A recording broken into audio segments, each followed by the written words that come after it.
আপু দৌড়চ্ছে কা? না দৌড়াইয়া পারে, সামনে যে লাল টুকটুকে তরমুজ, এই লোভ আর সামলাইতে পারে না আপু। তো এরকমই চৈত্রি মাসের লোভনীয় ফল হচ্ছে তরমুজ। আর এই তরমুজ যারা শ্রমিক, যারা প্রচুর কষ্ট করে মাঠে ঘাটে রোদ্দুরে, তারা একটু প্রাণ জুড়ানোর জন্য তরমুজ তাদের খুবই জনপ্রিয় একটা ফল হয়ে ওঠে। আমরা আসছি তরমুজের শহরে, যেখানে না হাজার হাজার লক্ষ লক্ষ তরমুজ। এই যে কত সুন্দর সাইজের, ছোট বড় মাঝারি সব সাইজের তরমুজ। আর এই তরমুজ পাকলে লাল, ভিতরে কালো কালো বিচিতে ভরা, আর মিষ্টি, রোদে খাইলে একবারে প্রাণ জুড়িয়ে যায়। এই জন্যই চৈত্রি মাসের লোভনীয় ফল বলা হয় তরমুজকে। এই তরমুজ বুড়ো জুয়ান সব বয়সী লোকেরাই পছন্দ করে।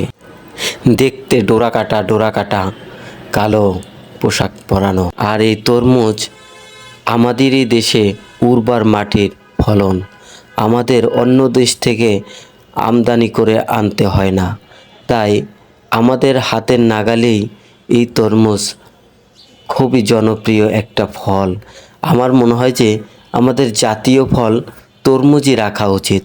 কারণ কাঁঠাল অনেকে পছন্দ করে না, কিন্তু তরমুজ সবাই পছন্দ করে। এই যে আমরা তরমুজের শহরে আসছি, এখানে প্রতি কেজি তরমুজ পাইকারি বিক্রি হয় 25 থেকে 30 টাকা দরে, একদম প্রথম সিজনে। আর খুচরা বাজারে কালো বাজারিরা এটা কেজিতে বিক্রি করে 70 থেকে 80 টাকা। তাহলে চিন্তা করেন, পার কেজিতে যদি তারা 50 টাকা, 40 থেকে 50 টাকা লাভ করে, তাহলে একটা তরমুজে যদি 10 কেজি হয়, 7-8 কেজি হয়, তাহলে তারা 350 থেকে 500 টাকা শুধু লাভই করে। তাহলে এই যে তারা, এই জন্য তরমুজ ছিল ফেরাউনের ব্যবসা। তো ফেরাউনের কেজিতে তরমুজ বিক্রি করতো, আর আমাদের দেশের ব্যবসায়ীরা তারাও কেজিতে তরমুজ বিক্রি করে, তারাও ফেরাউনের বংশধর।